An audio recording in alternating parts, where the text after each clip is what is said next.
Olha, Théo Cury, você tem uma análise interessante sobre a tornozeleira, né? Sobre o que significa, né, a tornozeleira em Marcos Duval como um ultimato possível para a prisão.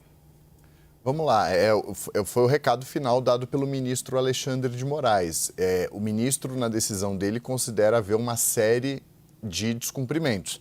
Ele menciona reiterados descumprimentos de ordens judiciais, de ordens do Supremo Tribunal Federal por parte do Marcos Duval, o que justificaria, em um caso mais gravoso, obviamente, a decretação da prisão preventiva dele.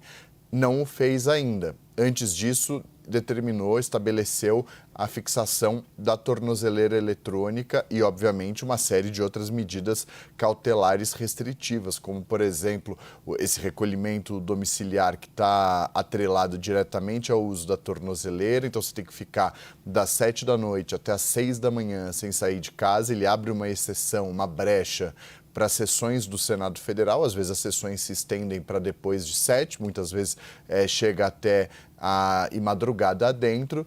Desde que comunicado com antecedência, ele pode participar dessas sessões que ultrapassem o horário de 7 horas da noite.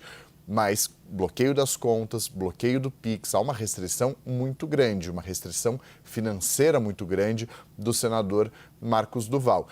No final das contas, os aliados veem como um cenário melhor do que poderia ser. Havia uma expectativa de que ele fosse preso chegando ao Brasil. Essa era a expectativa nos dias que antecederam o pouso dele, a chegada dele ao Brasil vindo dos Estados Unidos. Imagina ele descendo, dando de cara com os policiais federais e sem saber o que ia acontecer. Não, calma, não é prisão, é só a tornozeleira eletrônica, já é bastante, né? É bastante. Havia uma preocupação desse entorno dele por conta da viagem com a família.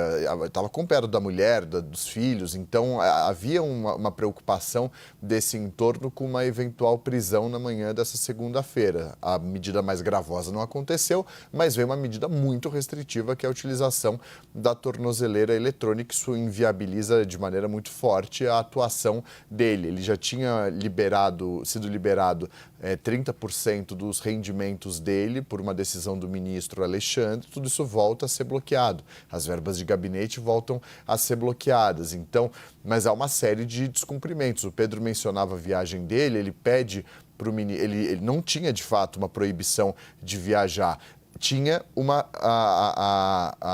o passaporte retido. Aí tem uma linha tênue, porque você pode viajar para o Mercosul sem o passaporte, mas você não tem a proibição do passaporte. Enfim, diante da dúvida, ele perguntou se ele podia viajar para o ministro Alexandre de Moraes. Antes da resposta, ele viajou. Então, mostra um descumprimento. Então, o próximo descumprimento que houver de qualquer uma dessas medidas é prisão preventiva decretada por Alexandre de Moraes. A tornozeleira com essas restrições foi a medida de ultimato dada pelo ministro.